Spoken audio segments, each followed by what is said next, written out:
சொந்தமாக நிலம் வாங்குவது என்பது பலரின் வாழ்க்கை கனவாகும். அந்த கனவை நனவாக்குவதற்காக மக்கள் பல ஆண்டுகள் கடின உழைப்பின் மூலம் சிறுக சிறுக தொகைகளை சேமித்து சிரமப்பட்டு நிலங்கள் மற்றும் வீட்டு மனைகள் வாங்குகின்றனர்.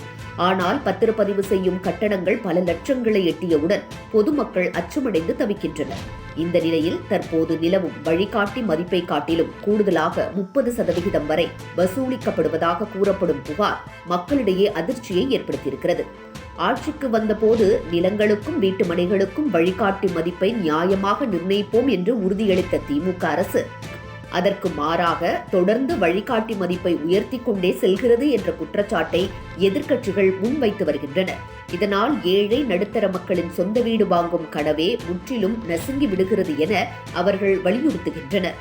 கடந்த 52 மாத திமுக ஆட்சியில் வழிகாட்டி மதிப்பை உயர்த்தியதோடு மட்டுமின்றி அதற்கு நீதிமன்றம் தடை விதித்த பின்னரும் பல்வேறு முறைகளில் கூடுதல் நிதிச் சுமைகளை மக்கள் மீது திணித்துள்ளதாக விமர்சிக்கப்படுகிறது. பேசிக், பிரீமியம், அல்ட்ரா பிரீமியம் என 3 வகைகளாக பிரித்து மதிப்பை நிர்ணயித்தது.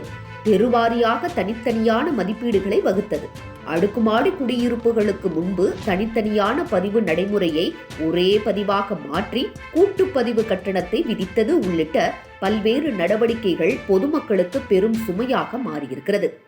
இதன் விளைவாக 1000 சதுர அடிக்கு சுமார் 5 லட்சம் ரூபாய் இருந்த பதிவு மற்றும் முத்திரைத்தாள் கட்டணம் தற்போது 2 மடங்குக்கும் மேலாக உயர்ந்துவிட்டது.